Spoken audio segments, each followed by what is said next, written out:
जय हिंद स्टूडेंट्स। हिंदी की online class में आपका स्वागत है। हम पढ़ रहे हैं कक्षा 8 की जो हिंदी की पाठ्य पुस्तक है बसंत भाग 3, इसके 7वें पाठ को।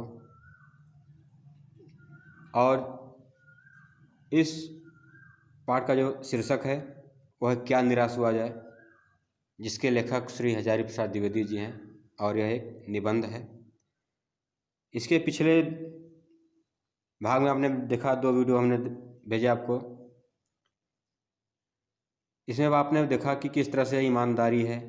पहले वीडियो में आपने पढ़ा कि ईमानदारी से लोगों का विश्वास उठता जा रहा है, सच्चाई से लोगों का मन टूटता जा रहा है, लेकिन फिर भी वे कहते हैं कि हमें सच्चाई का साथ नहीं छोड़ना चाहिए। इसके बाद दूसरे भाग में आपने देखा कि उन्होंने बताया कि सच्चाई किसी के दोस्त को बताना अच्छा है, लेकिन केवल दोस्त को बताना ये गलत है। उसके अंदर जो अच्छाई है उसको भी बताइए, ठीक है। और दूसरे का दोस्त बताना तो सही है, लेकिन अगर किसी के अंदर अच्छाई है, अगर उसको आप नहीं बता रहे हैं तो वो आपका गलत है। उसके बाद उन्होंने अपनी एक ईमानदारी के विषय में एक कहानी को बताया, किस तरह से उन्होंने टिकट बाबू को ज़्यादा पैसे दे दिए थे और वह उन्हें ईमानदारी से वापस करके चले गए, ठीक है। तो इसके बाद हम आगे चलते हैं आज की वीडियो पर। यहाँ से हम पढ़ेंगे, कैसे कहूँ कि दुनिया में सच्चाई और ईमानदारी लुप्त हो गई है। वैसी अनेक अवांछित माने अनचाही, जो हम नहीं चाहते हैं, ऐसी भी घटनाएं घट जाती हैं, हुई हैं, परंतु यह घटना ठगी और वंचना की अनेक घटनाओं से अधिक शक्तिशाली है। एक बार मैं बस में यात्रा कर रहा था, मेरे साथ मेरी पत्नी और 3 बच्चे भी थे, ठीक है। एक कहानी है, आप इसको समझ जाएंगे एक बार में, इसको समझाना नहीं है। बस में कुछ खराबी थी। ये बता रहे हैं, मैं एक बार बस से यात्रा कर रहा था, मेरे साथ मेरी पत्नी और मेरे 3 बच्चे थे। बस में कुछ खराबी थी और रुक रुक कर चलती थी। गंतव्य से कोई 8 किलोमीटर पहले ही एक निर्जन सुनसान स्थान में बस ने जवाब दे दिया। गंतव्य माने जहाँ पर जाना है, जहाँ पर पहुँचना है, उसको क्या बोलते हैं? गंतव्य। गंतव्य से कोई 8 किलोमीटर पहले ही, मतलब पहुँचने के 8 किलोमीटर पहले ही निर्जन सुनसान स्थान में, निर्जन माने जहाँ पर कोई ना हो, एकदम सुनसान स्थान पर बस ने जवाब दे दिया। यानी बस बिगड़ गई, खराब हो गई।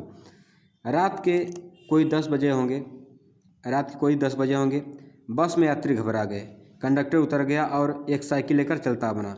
लोगों को संदेह हो गया कि यह हमें धोखा दिया जा रहा है। बस बिगड़ गई, जो कंडक्टर था किसी की साइकिल लेकर के वह चलता बना निकल दिया, तो लोगों को मन संदेह हो गया, कैसा नहीं किया, बस को लूटने का प्लान बना रहे हो, बस यहाँ बिगाड़ दी है, और यह जो कंडक्टर किसी को बुलाने के लिए, लुटेरों को बुलाने के लिए जा रहा है। सबके मन में डर हो गया, सब संदेह हो गया कि हमें धोखा दिया जा रहा है। बस में बैठे लोगों ने तरह तरह की बातें शुरू कर दी।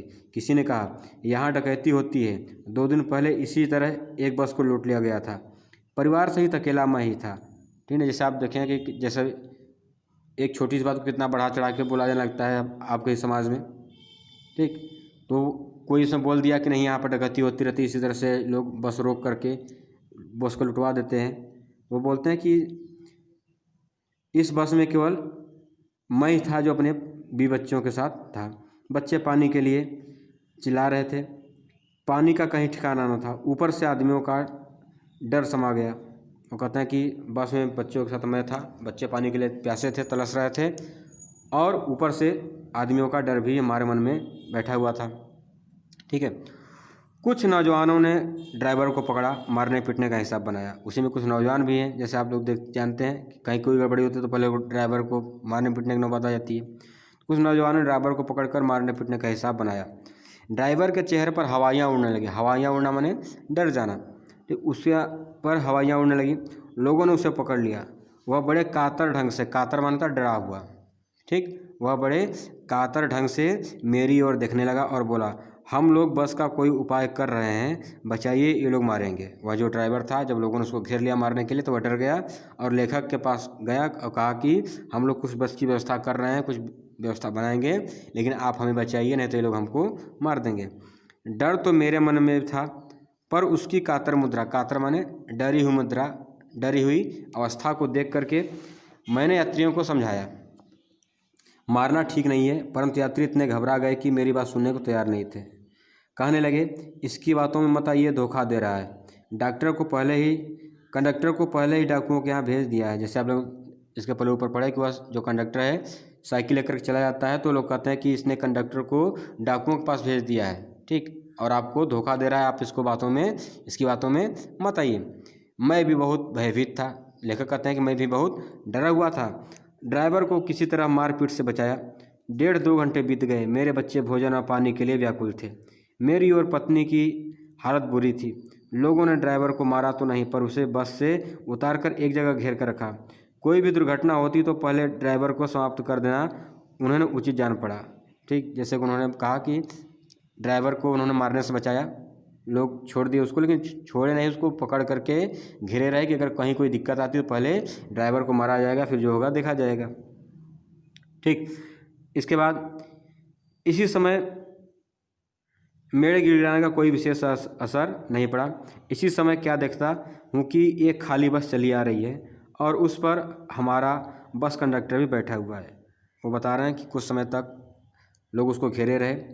कुछ समय बाद देखते हैं कि वो जो हमारा बस कंडक्टर है वह ले करके एक नई बस आ रहा है, दूसरी बस लेकर के वह आ रहा है। उसने आते ही कहा, अड्डे से नई बस लाया हूँ, इस बस पर बैठिए। वह बस चलाने लायक नहीं है। फिर मेरे पास एक लोटे में पानी और थोड़ा दूध लेकर आया और बोला, पंडित जी, बच्चों का रोना मुझसे देखा नहीं गया। वही दूध मिल गया, थोड़ा सा लेता आया। आया समझ में?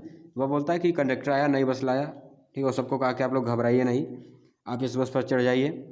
और उसके बाद वो पंडित जी के पास, यानी कि ये जो लेखक हैं हजारी प्रसाद द्विवेदी, इनके पास आता है। एक लोटे में पानी ले आता है और थोड़ा सा दूध ले रहता है। वो बताता है कि मैं जब स्टेशन पर गया तो वहाँ पर दूध मिल रहा था, ठीक। तो बच्चे को मैं रोता हुआ देखा, तो बच्चों का रोना मुझसे देखा नहीं गया, इसलिए मैं दूध ले आया। यात्रियों में फिर जान आई, ठीक है। सबने उसे धन्यवाद दिया, ड्राइवर से माफ़ी मांगी और 12 बजे से पहले ही सब लोग बस अड्डे पहुँच गए, ठीक है। कैसी कहूँ कि मनुष्यता एकदम समाप्त हो गई। कैसे कहूँ कि लोगों में दया माया रह ही नहीं गई। जीवन में जाने कितनी ऐसी घटनाएं हुई हैं जिन्हें मैं भूल नहीं सकता, ठीक। जैसे अभी आप शुरू में पढ़े थे कि लेखक पहले बताते हैं कि हर जगह चारों तरफ भ्रष्टाचार, अन्याय, ठगी, डकैती फैला हुआ है। धर्म पर से, सच्चाई से लोगों का विश्वास उठता चला जा रहा है, ठीक है। लेकिन लेखक कहते हैं कि हर जगह ऐसी बात नहीं है। आज भी संसार में, समाज में ऐसे लोग हैं, ऐसे जीव हैं जो ईमानदार हैं, जिनके मन में सच्चाई आज भी बनी हुई है, ठीक ना। तो ये अभी आप देखें, पहली घटना कि स्टेशन मास्टर ने कितनी ईमानदारी से उनको 90 रुपये वापस कर दिए। इस कहानी में अभी आप लोग देखें कि सब लोग डरे हुए हैं, ठीक, कि यहाँ बस लूट जाएगी, सब लोग मारे जाएंगे, लेकिन ऐसा नहीं है। जबकि वह जो कंडक्टर था जो बस लेने गया था, उसे लेखक ने बोला भी नहीं था कि मेरे बच्चों को पानी चाहिए या फिर दूध चाहिए, लेकिन वह जो कंडक्टर था वह दयालु प्रकृति का था। वह बिना कहे ही उनके लिए पानी और दूध लेकर के आया। इसलिए लेखक का विचार है कि संसार में दया भावना, मनुष्यता आज भी समाप्त नहीं हुई है, कहीं न कहीं पर वह है, जैसे, ठीक ना। आगे चलते हैं। ठगा भी गया हूँ, धोखा भी खाया है। वो बोलते हैं कि हाँ, ये है कि ऐसा नहीं कि मैं धोखा नहीं खाया हूँ, मैं भी ठगा गया हूँ, धोखा भी खाया हूँ, परंतु बहुत कम स्थलों पर विश्वासघात नाम की चीज़ मिलती है। कहते हैं कि लेकिन हाँ, बहुत कम। उन्होंने केवल उन्हीं बातों का हिसाब रखो जिनमें धोखा खाया है, तो जीवन कष्टकर हो जाएगा। परंतु ऐसी घटनाएं भी बहुत कम नहीं हैं जब लोगों ने अकारण सहायता की है। कहते हैं कि अगर हम देखें, अगर हम सोचने लगें कि जीवन में मुझे ऐसा दुख मिला, ऐसा दुख मिला, इस तरह से दुख मिला, तो हमारा जीवन और दुखी हो जाएगा, ठीक ना। सुख और दुख तो जीवन में आते जाते रहते हैं, तो हमको केवल दुखों को नहीं याद करना है, हमको सुख को भी याद करना है। जैसे इन्होंने कहा कि अपने जीवन की 2 सुखी घटनाएं बताई और ये प्रसन्न है। और हम लोग क्या हैं कि हमारे जीवन में कैसे कष्ट आया, कहाँ दुख आया, इस पर दुखी रहते हैं, तो हम दुखी रहते हैं। निराश मन को ढाढ़स दिया है और हिम्मत बधाई है।